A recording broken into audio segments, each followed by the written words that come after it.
But I do it. Yes, like why we're in the no, I think I'm going to. It's beautiful. Ladies, we're gonna start. I'm gonna post that. Yeah. We're gonna start with the class on nurturing connections. Okay, my mom joined just in time. Okay, so for those that just came, I'm just gonna let you know a little bit about my course because you don't know about my course. It's been like I'm sitting here and I'm speaking, but I'm absolutely learning alongside everybody around me because this course on nurturing connection is really meant to be a discussion, is meant to ask some probing questions. It's meant to find enlightenment together. And really what it is it's divided in every section of our life on how we can nurture our connection to Hashem and the relationships that are around us.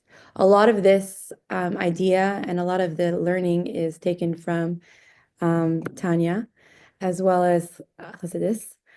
And I know personally in my own life, it's transformed me in ways that I try to convey in words. And so for the little that I know or the little that I've interpreted, I try to share with others. So just a little bit of some background on what we've been learning so far. The first chapter we learned within Tanya about Hashem's desire to reside here in this world, which really is a call for love, for us to step up to that wanting for him to be here, to be present, to be manifested in this world. The second class, we went ahead and spoke about how we really could answer that call of love. What can we contribute? How do we make our print into this world? And how do we inject our skill sets? How do we really identify with our mission and show up, really show up? And then the third class, we spoke about the different energies, the masculine energy, the feminine energy, how it manifests in this world, what a man really needs in essence, what a woman really needs in essence. And last class, aside from my talking about my trip, which was a fun one, we spoke about then creating a home, how to bring down those energies with obviously the energy, the divine energy of Hashem. Man and women creating a home, building a home. And today, the topic of today, I don't want to say is a juicy one, but it's an interesting one, is we're going to touch upon intimacy. And I'm going to broach this we're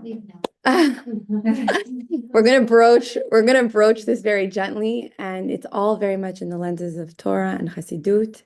And God willing, again, I'm learning along with you. And so this is a space, a very sacred space where we could talk about things, where we could express ourselves freely. And, at any point that you want us to stop the recordings, we can, and we can discuss things. So I invite you all to join as we nurture the connections. So now we're nurturing the connection of intimacy, which really is a big one. And I have to tell you, I'm going to be completely honest, before actually touching upon this, I had to call Esther.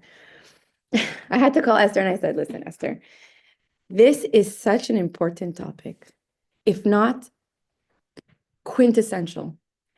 I can't mess this up. I can't, should I just skip to my next part, which is a 2-part series on parenting? Should I skip over this? And she says, absolutely not. If you're talking about relationships, if you're talking about connection, how can you even cross over this one if it is essential, quintessential, if it is focal? It's the focal point of relationships. And so God willing that Hashem give me the right words just to convey, use me as a conduit, just to convey his teachings, Chassidus teachings. So first, let's get it right. Unfortunately, the world has translated intimacy in ways that it has polluted our thoughts and it has polluted our mind. The desire for intimacy lives amongst all of us. Everyone yearns to find and achieve intimacy. However, the world, the intoxication of movies, cosmopolitan magazines, books have invaded that sacred space of intimacy and have injected their own version of it. And so we really need to maybe kind of create better defined lines of what Torah's way of intimacy is and what the world's way of intimacy isn't. So let's get that straight.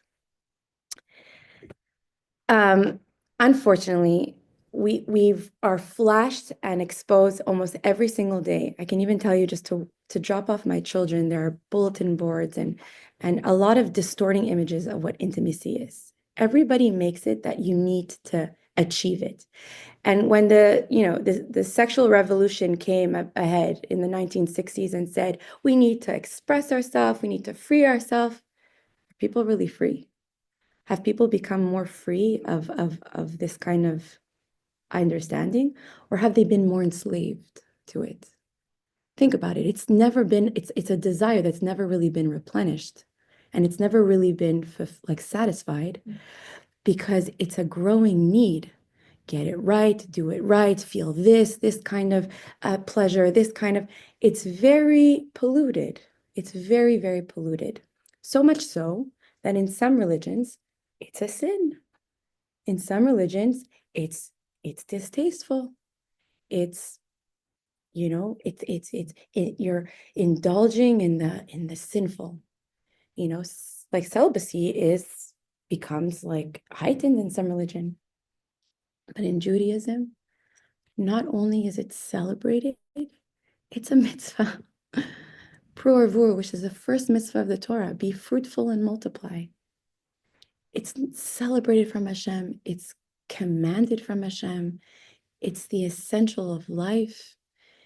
In the first book of Bereshit, there is a very profound verse that every day within our intimate lives, we think about this verse. And I'll share what the verse is. Adam and Eve were asked to leave their father and mother and cleave to one another and become one flesh. So the idea here is, like we mentioned in our previous class, is that man and woman, husband and wife, were once one soul, right? We all know this. They were once one soul, and then God separated them only for them to reunite once more. And only through the act of coming back to being together do they actually imitate the original creation. The original idea of God was that man and woman should be one soul. That's when they're really the Tselem Elokim, like we said, the image of God, what he originally created. Once they become that one soul, not only have they drawn down the spiritual energy of Hashem, not only have they brought down divine energy and oneness, but they even so become like God. That is when they're in a space that they can procreate.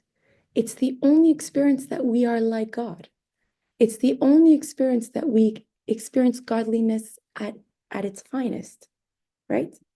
Because the merging of man and woman as becoming one is so sacred, is so unifying, that it gives off the idea that we could draw down a spark of godliness.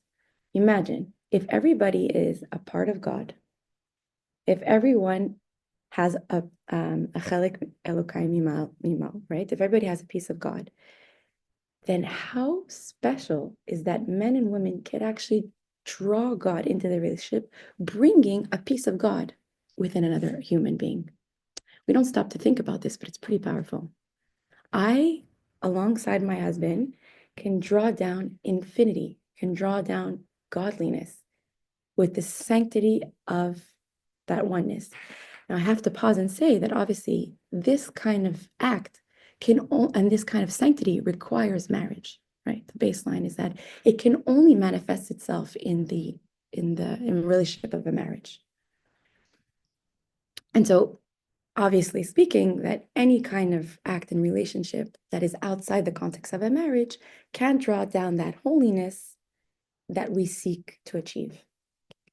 So just to be clear, man and woman, once they become one, they draw down a divine energy and they partner with God in the creation of another child, which is God, which is a part of God. Yes? Lofty ideas I'm trying to make simplified, but I think from last class we understood that there's man, there's woman, there's God. When you invite God into your marriage, then you can go ahead and sanctify a space, and that's the idea of a shechina that resides between a man and a woman. So it leaves me with a question that men and women are married, but this achieving of intimacy is sometimes not achieved. We understand that we need marriage to bring down this divinity, but how do we achieve intimacy in the way that Hashem expresses it? Why is it sometimes that a man and a woman can be one together and still yet feel very alone?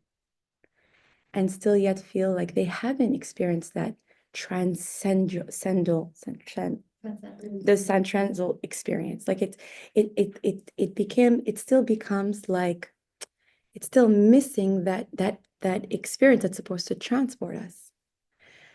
And that's where society kind of polluted our idea, because unfortunately, intimacy got translated into becoming a thing. When you put a thing into the marriage, then it's not the wife and the husband and Hashem. It becomes about gratifying a need as simple as food. It's about a need. So Rabbi Manis Friedman says it, and I'm going to share it. And he says that sex is about a thing. Intimacy is about a person. A big difference. Sex is about a thing, and intimacy is about a person. Within your marriage, if you're looking to have sex, you checked out of your marriage. If you're looking to achieve a certain gratifying experience, then it hasn't become about your husband. It hasn't become about the transformation of being one. It became about gratifying a need. You've created something in that space that's polluting the actual achievement that you can attain. So we need to kind of rid ourselves from things. And things could be our own understanding about what this person might deserve. Things could be also my ego. Things could be trying to satisfy a pleasure. But these kind of things never replenish. These kind of things never feel like they're filled or satisfied. Intimacy that is not about a thing and about a person and about an elevation and about a relationship and about sanctity and godliness, oneness and bonding is not about a thing. It's about elevating higher than the human psyche, than the human needs, and transforming the experience. Now, this all sounds very magical. This all sounds really, really nice. So we have to understand, how do we properly achieve this? How can we get to this? And I love the saying of Rabbi Manis Friedman that we're gonna bring Mashiach one bedroom at a time. Because it's the truth. If you think about it, like I mentioned in last week, if we could just stop the chaos of the world and focus on relationships and focus on mending the brokenness of relationships, because some of them are very broken and it's painful. It's so painful. People that I speak to, people that I'm connected with, like their whole day is gray because the relationships are sometimes not intact. But if we can reintroduce, if we can teach relationships in a sacred way, we'd be drawing down Hashem's divinity one home at a time. And like I concluded last week, if every home is wholesome with God in between, that's one brick, another brick, building of the Beit HaMikdash. And really that home, now we're going like we're unlayering, right? That home starts within a bedroom. And I'm going to touch on that right now. Before we start achieving, we're going to talk about the bedroom. And I invite you to think about the holiest place in the world. Thank you, Esther, for giving me this analogy. But the holiest place in the world, it could be a Yom Kippur. For me, if I have to think back of a holy time, a holy experience, I have the idea of the Kotel, standing by the Kotel. I have the idea of even standing by the shul and listening to the last shofar blast and being in like this space of complete oneness with Hashem, where the strongest essence of myself comes out. I don't know if anybody has ever done, but I think this year at the sounding of the shofar, I was in such an idea that I was just embraced by Hashem, that it almost felt like when I uncovered my eyes, I was like, oh, I'm back in the shul with everybody around me. So holiness is a transformative experience. So if you think back to a time where you felt the most holy, what can you, and this is where I ask you to share, what could you think of? Could have been Uman if you'd like. I was gonna say the Baal Shem Tov. By the Baal Shem Tov, it was a very transformative experience. It was You're gonna laugh, but it's actually when I was into. beautiful. But I think it's because I went through like a transformation and specifically that area that I was able to Beautiful. bring holiness. But Beautiful. it's And you know what? It's not weird. That Baruch Hashem, that's the you're point. right. That's the point. Hi, guys. Welcome. So we started our shir a little bit early today, but jump in. I wanted to ask you in regards to something being a need versus being the individual. I feel like for men, it's different though. It is actually satisfying a need where a Mhm. woman actually needs the intimacy more. So I'm going to tell you that actually, if a man comes in to the bedroom, we're talking about intimacy, by the way. Sorry, everybody. When the man comes into the bedroom and looks to replenish a need, then he's not being able to fully access himself as his quintessential self of being a giver. Because when he comes into the bedroom and he looks only to be a giver and not look to replenish a need or gratify a satisfaction, then that's when he can achieve the best self of in intimacy. Like that's how he can give himself the most because he's acting on his masculine energy of being a complete giver. So we're going to touch on that, but right now I'm just in the Kodesh of Kodashim. We're talking about intimacy. Last week we missed it. I missed you, but I hope you accessed on Zoom. I took your prayers with me to the Baal Shem Tov, by the way, Baruch Hashem, with a lot of, like I said, this trip was completely covered for me, so I felt invited by the tzaddikim. I wasn't going without taking everybody's tefillahs. So like I said, the idea of sanctity, okay, anybody that had a very I can't say that word, transformative experience means that they were in a place where they feel the most kadosh. In the Beit HaMikdash, there was a courtyard. In that courtyard, there was a room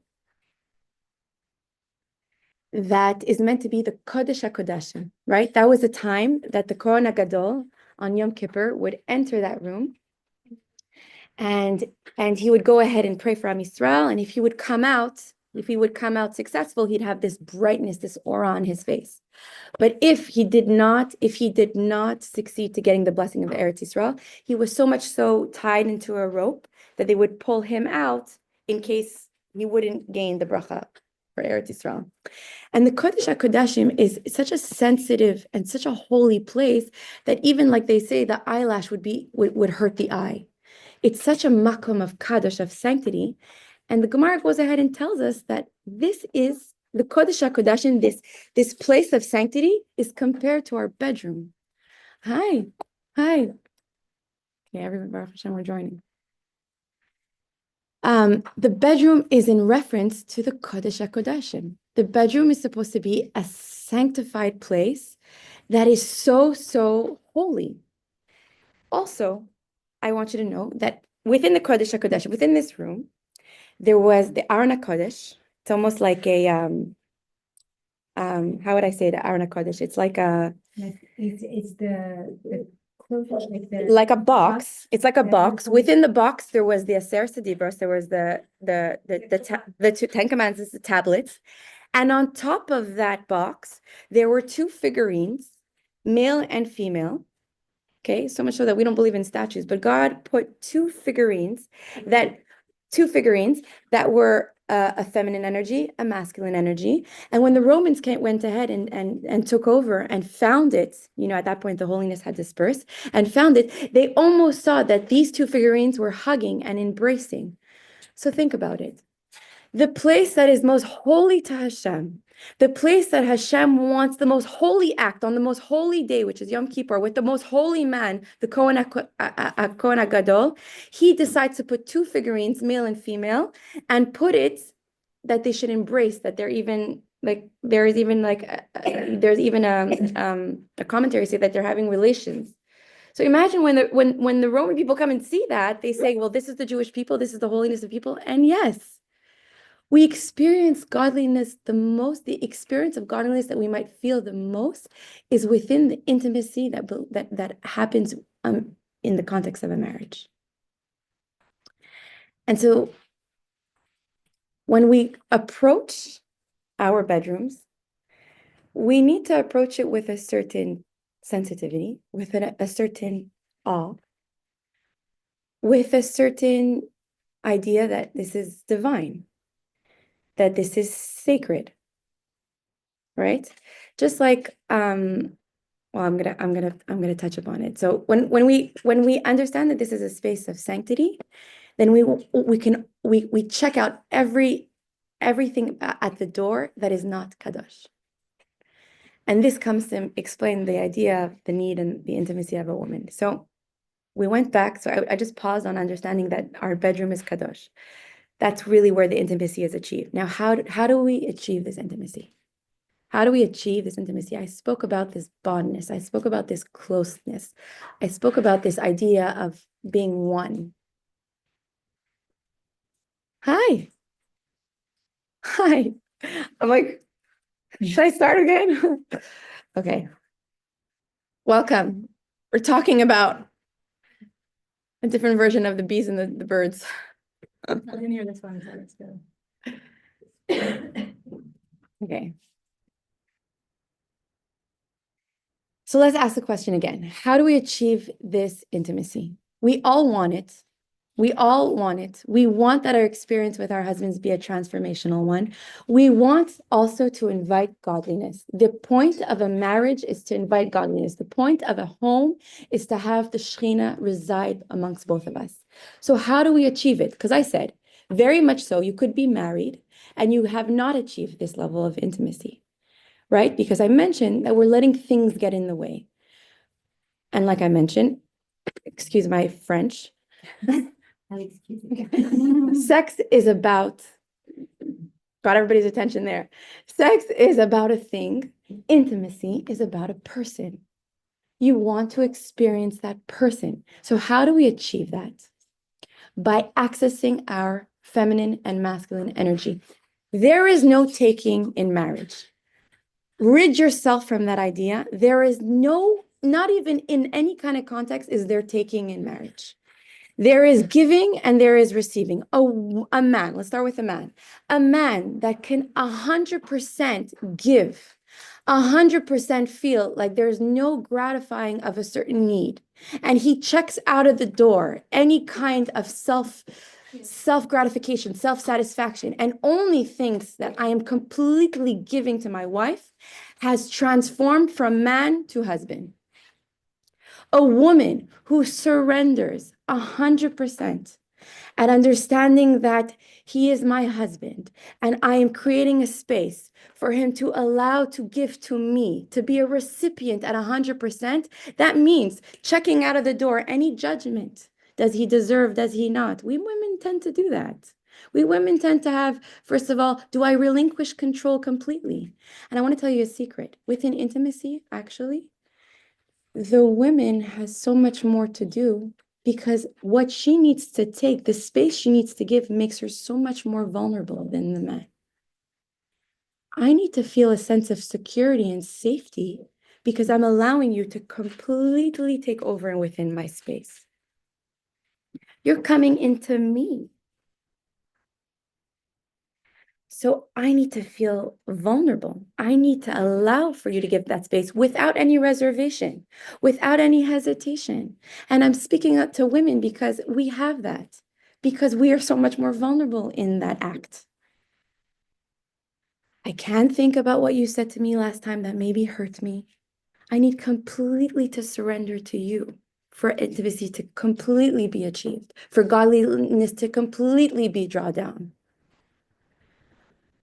So it says that a man has to honor his wife more than himself, not for nothing, because that's safety, that responsibility for her to feel good, secured, the providing, the fact that he needs to completely allow himself to give to her, and she has to completely allow him to give to her, means that she has to have a sense of security. So one of the things to achieving intimacy really is making sure that those energies exist within that act. Am I really coming into the bedroom, understanding that I completely have to surrender?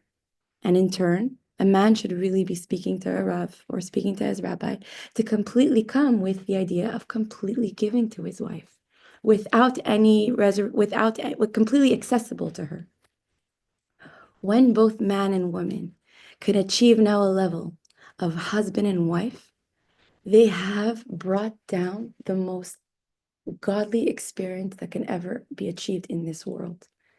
They create oneness. They create bonding. They create sanctity. They create godliness so much so that they can bring down and create a child. This is the most godly they could be. This is the only way that they could represent God and take a piece of God within this act and manifest it in the world. So intimacy is about man and woman being man, husband and wife, transforming from the nature of a man and a woman and achieving to being a husband and wife. Then it brings down the third partner, drawing down the Hashem, drawing down the Shekhinah. There's a beautiful story, and I'm gonna use that as an analogy, that a man was in the olden time was convicted for murder. And in the times, they say they all bring it outside of the courtyard. It becomes like an audience that comes to watch. And the man then is supposed to be hung in front of everybody and the king. Before he goes ahead and gets hung before the king, a friend of his goes and said, "He is not the murderer convicted to be hung. I am. Please, please, please, hang me. Hang me."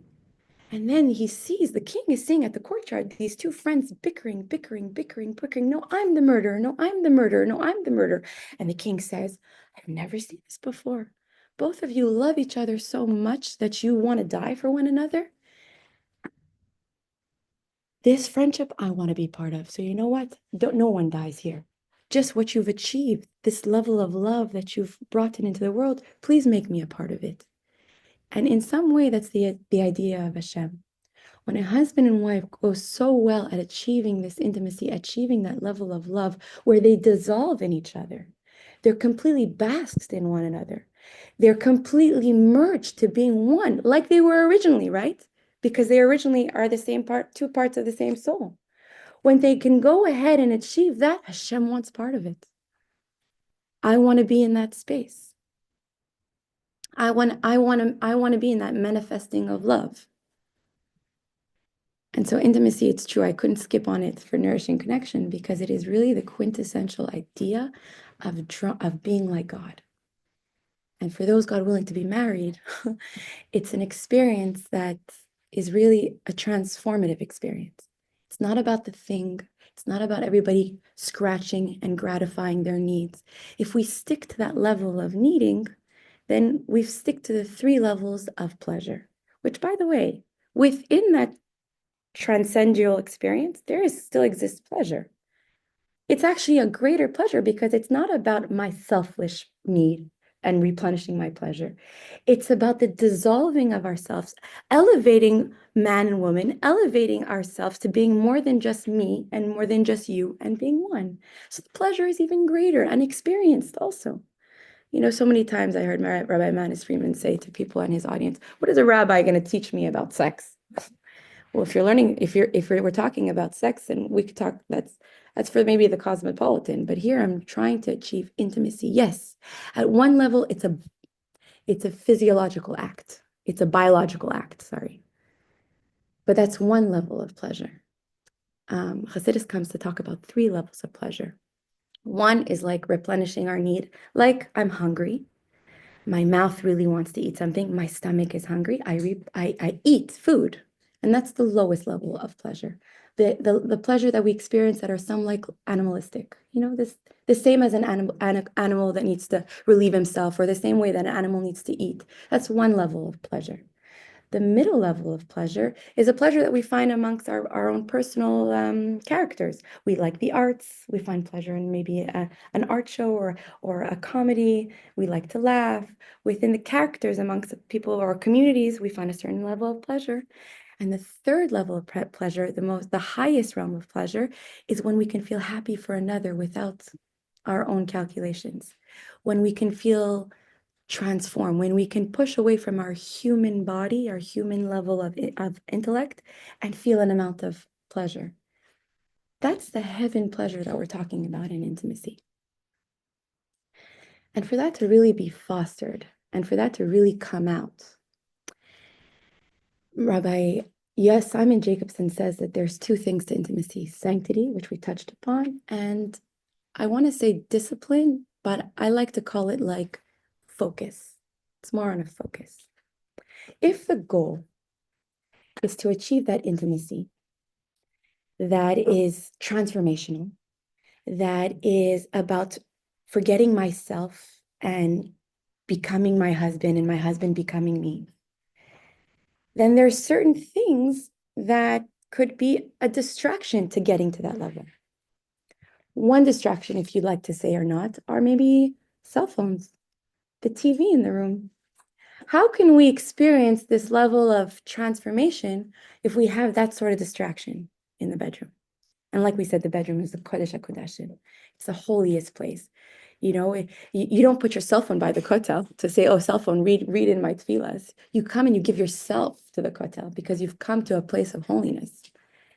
Another idea, which is not halacha, but it's with the idea of sanctity. If you want to experience this kind of elevation, then you know what? For some, and this is not for all, but the lights can actually be a distraction. Sometimes the most transformational experience is actually in the concealment, in the fact that I'm not limiting it to what I could see, but what I could feel in the concealment. So if the focus is about attaining that level of oneness, attaining that level of bonding and closeness, then sometimes the lights can become a distraction. Another idea that actually is halacha is the emotional and intellectual intelligence that we come into the bedroom. It says that a man and a woman cannot be intimate with each other if there's a bicker, if there's a fight, if there's some kind of conflict. That's why the idea of our Jewish system is put up so well that there's a time where we're not supposed to be together and a time that we are supposed to be together. The Rebbe of Lubavitch said, if you are distant when you're supposed to be close, you will be close when you're supposed to, sorry, the opposite. When you are close when you're supposed to be distant, you will be distant when you're supposed to be close. Which means our Jewish calendar and our Jewish, our way that we approach Tahat HaMishpacha comes with an idea that if there's bickering, if there's argument, we have a time that the sexual interaction is not going to be the answer. We're going to have to talk about it. We're going to have to intellectually connect so that we feel that we're good with each other, so that we could replenish in that safety and that security, that we can come in and check in all other things at the door once we enter that bedroom. So the idea also of Tahat HaMishpacha is not only just to fix the bad, but renew even the good. It's a sense of renewal. There's an anticipation. There's an excitement. We create vitality back into our relationship. And that's why sometimes some husbands and wives have the idea to learn with each other before being one together. Because this experience is not just about our bodies meeting a need. It's not about our bodies uniting. It's about us experiencing God. So what was I saying about that? About the Tahat HaMishpacha? I lost my train of thought. Focusing. Oh, the focus. Yes. So the emotional, right. Thank you. We have to come in emotionally and intellectually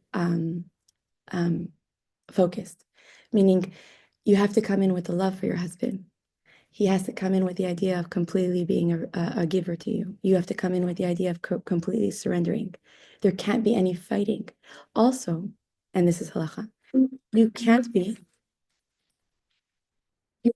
under any influence, right? You can't be intoxicated. You can't be trying to look for a different experience and, trying to replenish in that kind of passion. That could be one thing, but that's not achieving intimacy. I didn't want to use the words can't, but it's with the goal of wanting to achieve something more than just replenishing in a need. I write pages and pages of notes, and sometimes I forget, so forgive me. I really want to make sure I'm saying this well. Also, very important, when we bridge this kind of intimacy and we achieve it, everything else in our life feels like it's living the same plane of godliness. So much so that when a husband and wife are not doing well, it almost seems like everything else is not doing well. Because if this is the space that draws down the most godliness, then it would make sense that you feel an absence in godliness in everything else. And that's why they say that a kli of bracha would be within the peace that is cultivated between a husband and wife. The shalom everywhere could exist through the shalom that a husband and wife cultivate. And so much so that this level of intimacy achieves even a greater level of respect for one another. Because we both come in and we're vulnerable. We both come in not thinking about what we need, but what God needs of us. And so we've both transcended into holiness and we achieve holiness altogether. And that's a beautiful, beautiful experience.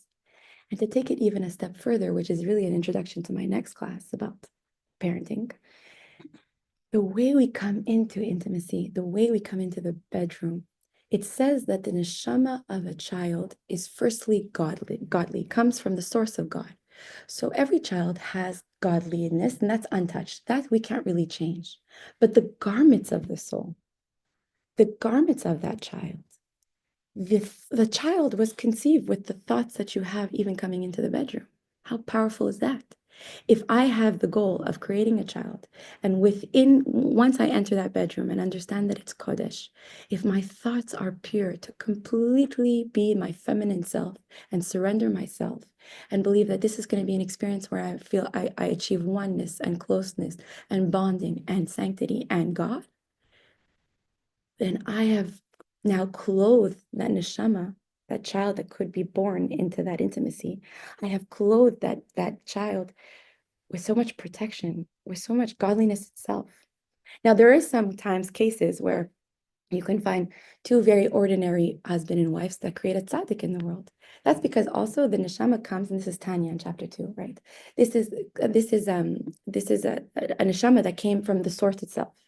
Sometimes you can also have the opposite, that there's two very holy people that come together and don't necessarily, bring about.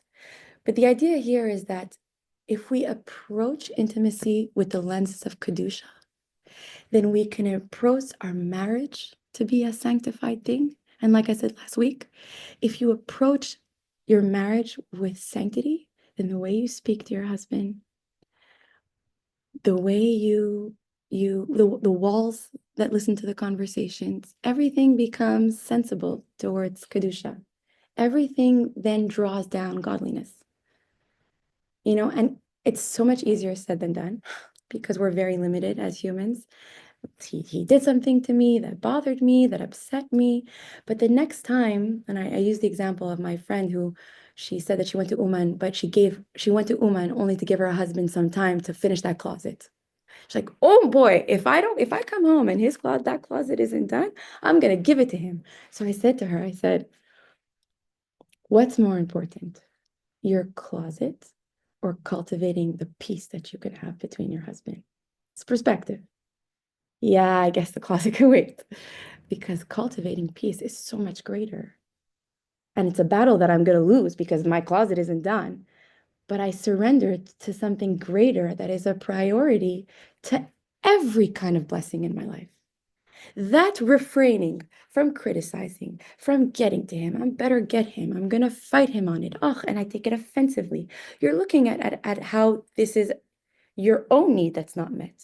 Again, it's a thing that you put in between your husband and you. But if it's about cultivating peace, if it's about going above my own nature, if it's about I want my marriage to succeed, then it doesn't become about me. It becomes about the godliness that needs to remain within my marriage.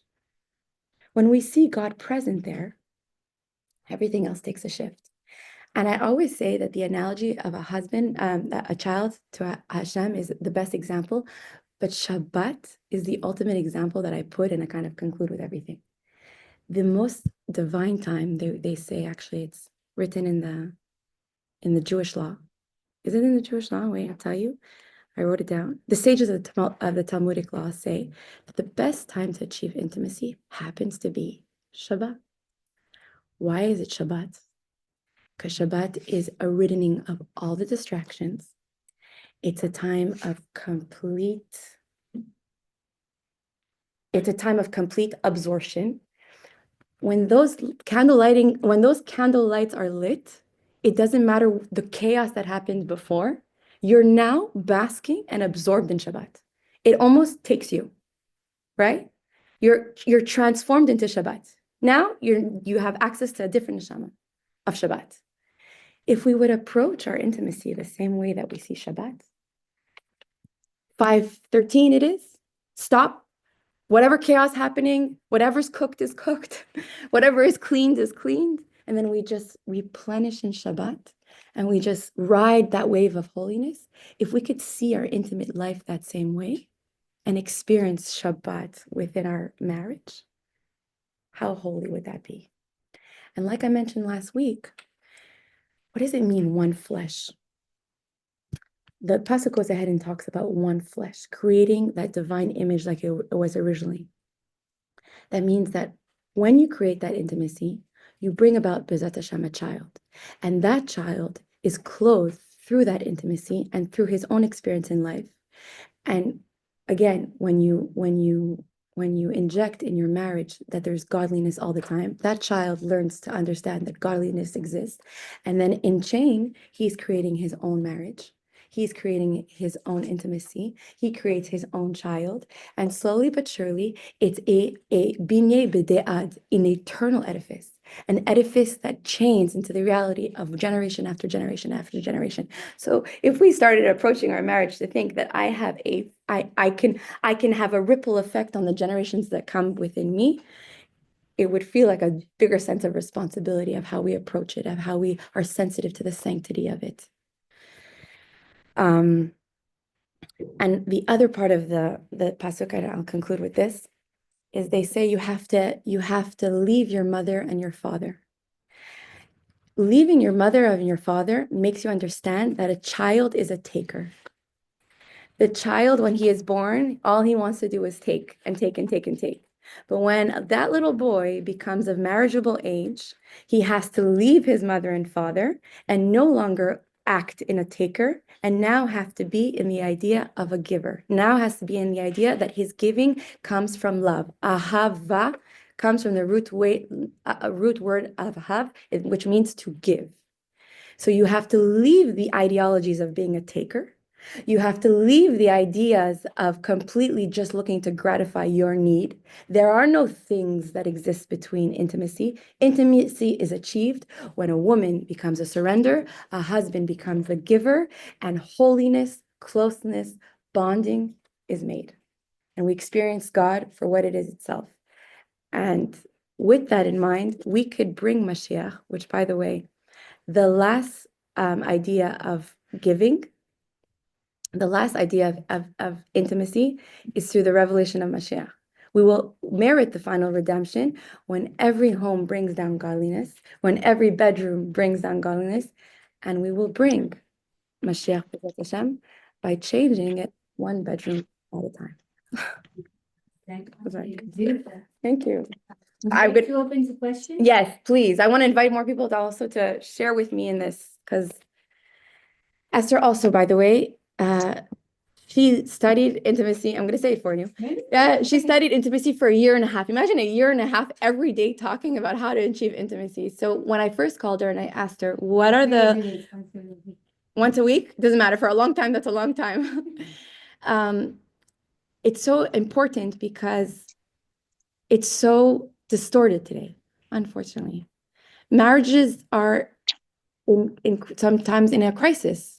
People want to achieve intimacy, but they're being polluted with how intimacy is subjected to the world today. That's how I started my share, that we need to redefine the lines of how Judaism brings intimacy, how it's celebrated, how it's so important. It's so important that it's so godly. So please share with me an experience, share with me a question, probe me on this idea. Because if we can just focus on this right now, I think we'll be doing the world some good. Yes. Since we are counteracting the outside world. Yes. Secular views of Yes. intimacy, what are some practical Mm. steps or things that we should be thinking about Mhm. with making our So when I touched upon achieving intimacy, I mentioned some tips and tricks here. So it's again not halacha, but if you experience intimacy even in the dark, it becomes again an experience that's not about distraction, right? Because the secular world puts a lot of emphasis on the physique. It's how you present yourself, how do you look, how are you portrayed? And so sometimes a woman that has to be completely vulnerable might feel a little bit uncomfortable with the little fat here and the little fat there. You know, I always say I carry Eliyahu and Levi. Baruch Hashem, I have 5 children. I have a little bit of them everywhere. And so how can I completely be vulnerable if I'm a little bit shy about the shapes of my body or how I would like my body to look? But that's again because I've put into my head how secular visions of this kind of sexuality is supposed to look like, you know, like unfortunately we don't know it, but pornography has entered our bedroom so much, so much. A husband and wife are supposed to kind of bask in each other, and all of a sudden now we're thinking, is my husband looking at me and I hope he's not thinking of anybody else, chas v'shalom. Like that's one I would say. So the lights from me, I'll say for me personally, yes, we're recorded, but it's okay. The lights for me personally is a big factor because you experience something very transformational when it's in the concealment. You're really actually able to experience something more than like be distracted. The emotional intelligence that we come in, not bickering before. Cell phones, unfortunately, should not be entered into the time where we are intimate with our husbands. That's bringing the Goyish world in our home. We don't need it. We want to reclaim back our intimacy from what Hashem originally had it as a plan. I would also say like try to avoid letting the Goyish world dictate how our love life should be. We have Torah, and Torah has everything. And by the way, Torah is all love. It's all love. Everything else is commentary. But if you think about the essential of Torah, it's all love. So why are we looking as to what Cosmos says about achieving intimacy and how Cosmos says about achieving pleasure? We have it in our holy Torah. Learning with our husband can be a very intimate act. And there's no physical contact even. Sitting and even sharing something together. Like right now, we're achieving an intimacy because we're all getting a revelation of godliness by understanding something. If you have or you haven't, I'm saying that's creating intimacy. And when you keep doing that, then I think you can inject it in your bedroom. I don't know if that's a practical answer. So if you want to join, if you want to answer to that. Yeah, I think it is a very important question. And the problem is that now we are here and we are learning, and we are the most spiritual part of humanity. We can really easily digest this idea that as we are becoming intimate with our husbands, we are becoming one with HaKadosh Baruch Hu as well. We have to understand also that on the other side, or let's say like the other partner in this union is man. And as you mentioned next week, man was created, sorry, I was just checking with Rabbi Avivo on the same time, was created from dirt, right? And therefore, his sensitivity to sensorial stimulation is very different than ours. So there's a lot of things that we don't feel, we don't understand from their own physical needs, also because we don't have that same drive. Right. We are not as sensitive to the 5 senses as they are. And we see that even like in halachically, the laws of achakot, that are the laws that explain to us how to behave with our husbands during the time of of when a woman is a nida, right? They are based on the five senses. They are here to enable our husbands to give us this spiritual and emotional connection that we need in order to be able to invite them in our intimacy and to desire being intimate with them. For a man, the attraction with the five senses is so strong, it's like a magnet. And there is no way to refrain from that. Most of the laws of Yehud, of Nidya is always linked to that drive that they have, to that almost like irresistible connection to sense. So I love the idea that we do have to be aware of that. And it's very important for our husbands to also learn about intimacy in order to be able to understand this switch. But the problem is that we are immersed in this culture. We don't live in Bnei Brak, we live in Miami, Baruch Hashem. And when you see the statistics of in the US, not in Miami, but in the US, and in a survey that touches a sample of people that are not Jewish, so it probably is a little different among the Jewish people and among the religious people even more. But if I remember well, last year it was 80% of 9-year-old boys today in the US have been exposed to pornography. 9 years old, exposed to pornography. It's invasive. It's so invasive. Because it's a business. It's a business, and the government benefits a lot from this business through the taxes. Sex sells for sure. It's complicated. So there are some activists who try to fight for a kid is exposed to this by closely. No. It's a process. It's a Let's say he wants to look for something for geography for school that you do homework, and then suddenly a picture. Exactly. It can pop up. It can pop up, but not only that. You don't even need just to look for geography. I remember when my kids were little, I used to put like a video of Dora the Explorer. And one day I was putting Dora the Explorer, I heard that Dora was having like a lot of fun with her husband, apparently. That she was making a lot of very weird noise. So not only today, it's a little bit more, Dora the Explorer, it was like a cartoon for kids. What does it mean? It means that they were even using like a parent kids content in order to attract the kids in an early age to be future clients for their business.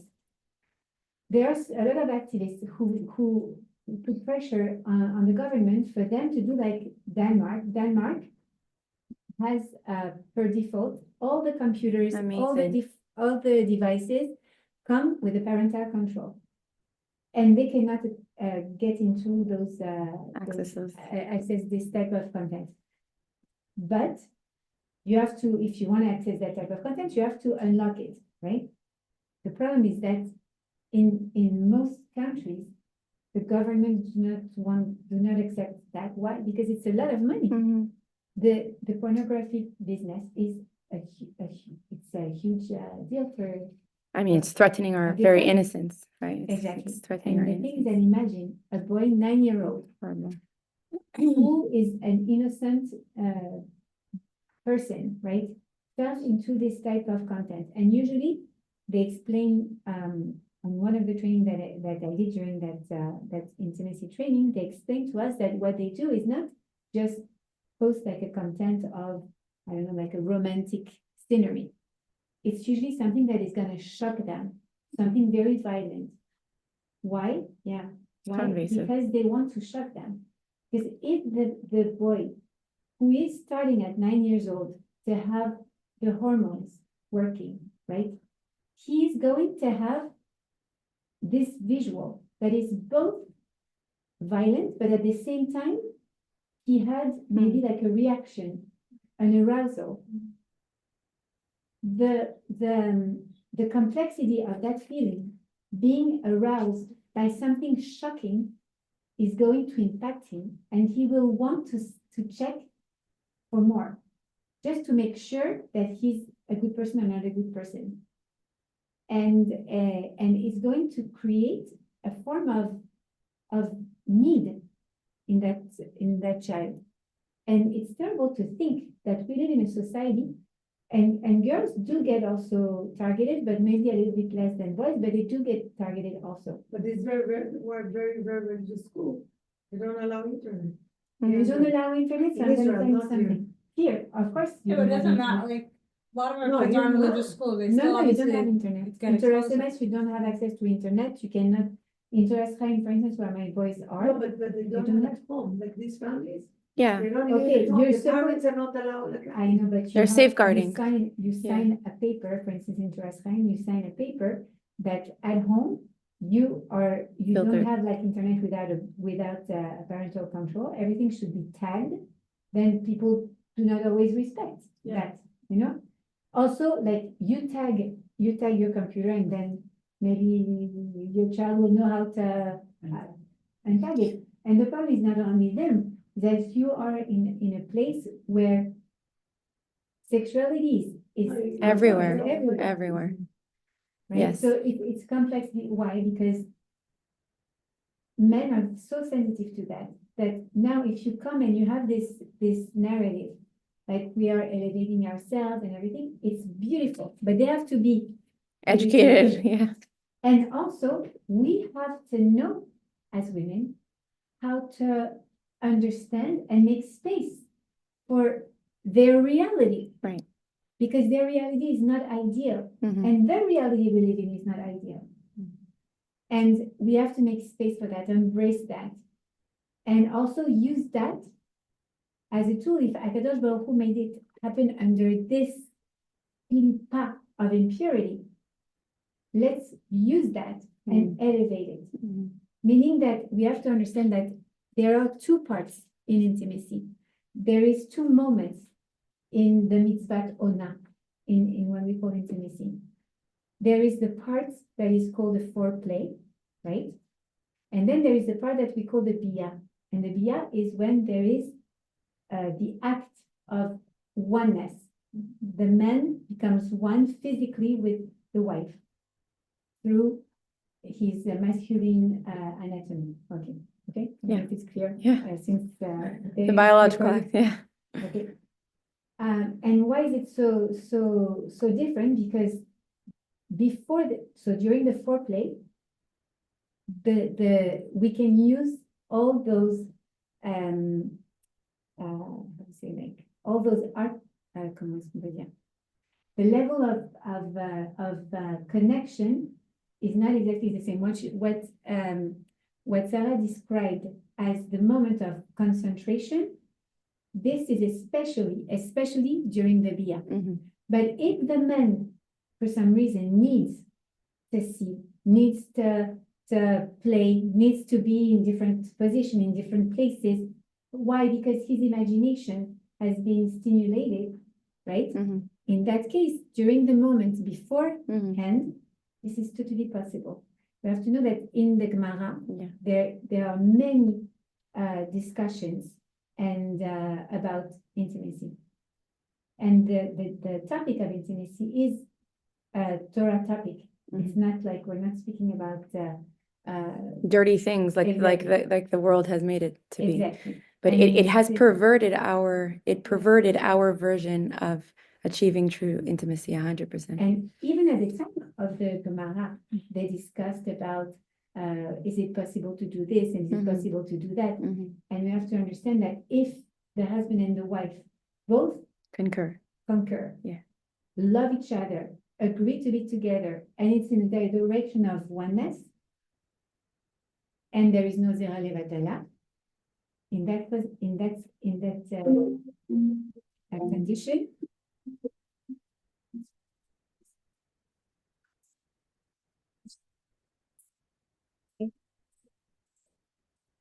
then that there are my phone is Oh, how do I do it here? So we have to also like make space for I don't know how to dig it up. Okay, I'm sorry. I'm so we sorry. also have to make space in order to understand that we cannot come only with the spiritual aspect. We have to elevate the physical aspect, their physical needs Mhm. and our physical needs, Mhm. because we too have physical needs, and try to elevate them by bringing them to that level of spiritual Mhm. oneness, of connection with the spouse, with the husband, and with Akadosh Baruch Hu. Mhm. But we should not live on the side like or blame them for what they feel, what they need, or what they express as a desire. Their desire, whatever it is what will help them to connect with you. So we have to Right, and in our second or third class, we spoke about the male ego, that his biggest desire is to feel like he's something, Something. right? So there's nothing more enticing to him than when you show him that you need him, right? So this whole idea of the man that needs to go and conquer the princess, everything that's indoctrinated into our child, or that poor little boy that feels like now he has to be Mr. Gibor and conquer the woman and get her, and a man has to seduce a woman and all that. That comes from the idea that he is from nothing, and from nothing he will come back to. So if his whole life he needs to always fight that male ego of being something, proving he's something, and that's why we have that macho guy at the bar that's coming to pick up the girls so that he proves to something. That analogy comes from the idea that he needs to win over the princess, and to win over the princess comes from the idea that he can't resort back to nothing. So his male ego comes to the surface. But there is nothing more replenishing to a man when he feels the desire that a woman has for him, because it makes him elevated from being a nothing to a something. I desire you. You are my husband. You are important to me. I want only you. Again, that idea of the relationship, not about what you can give me, but you. I want only you. So then his male ego now has succumbed to the idea that I don't feel this insecurity anymore. I don't need to prove. I don't need to, because just my desire for you makes me feel like I will not result to nothing. Now, a woman doesn't have that same complexity. She doesn't have the insecurity. You don't hear a woman saying, I want to be more woman today.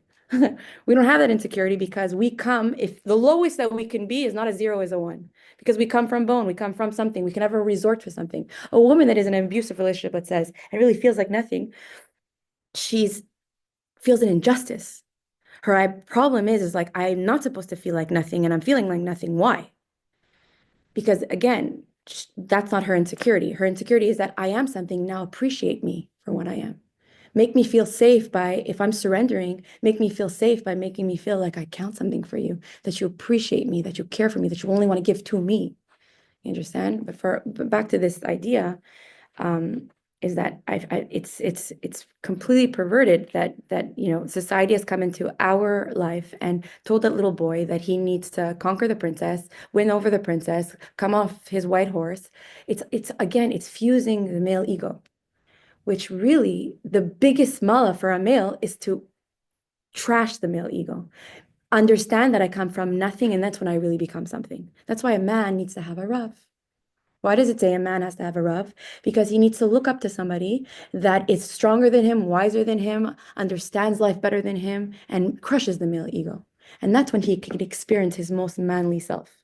When he identifies with the nothing and then becomes something. And when you lust him or lure for him as being you, then he cannot respond. It's too good for him to not respond to that kind of need.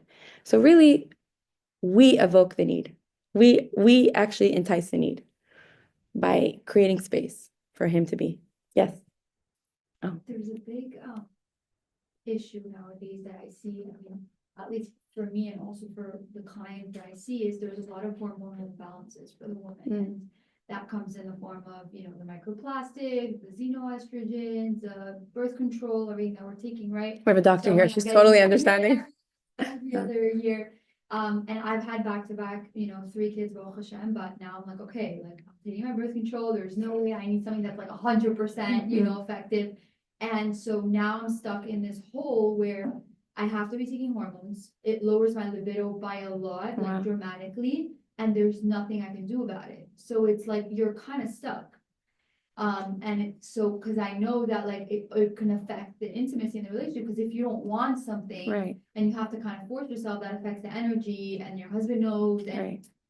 it It's so funny that really you're kind saying of this. I, dysregulates So my question was exactly the same thing as her. Cause a lot of Another people have that doctor. issue. Yeah. Essentially, when we have one child, after the next, we're exhausted. we Yes. have the mental Yes. challenge, taking care of Yes. everything at the same time. yes, At night, when we put all the kids Yeah, to bed, you Yeah. just don't right, want- we're Yeah. back to go to bed, For we sure. just want to be left alone. Oh, you're preaching to the choir. I have 5 children under the age of 5 years old. Exactly. So that's like in December, I have 3 December babies. So you had back. I had back-to-back And there's a also. mismatch in the libido between the Yes. woman and the man. Yes. And then it's not that we don't love our husband. Right, We love them, but we're just exhausted Yes. mentally and Yes. physically. And we're not looking for that connection. right. And you're also being touched all day by your kids, like, Right. I don't wanna be touched anymore, Right. like, you know what I mean? It's so Like, human what you're saying and so realistic. I want. It's it to be true. more like a realistic approach, like, okay, what do you do? Like, Yeah. you're exhausted, your husband comes home, he has a need, you're like, don't touch me.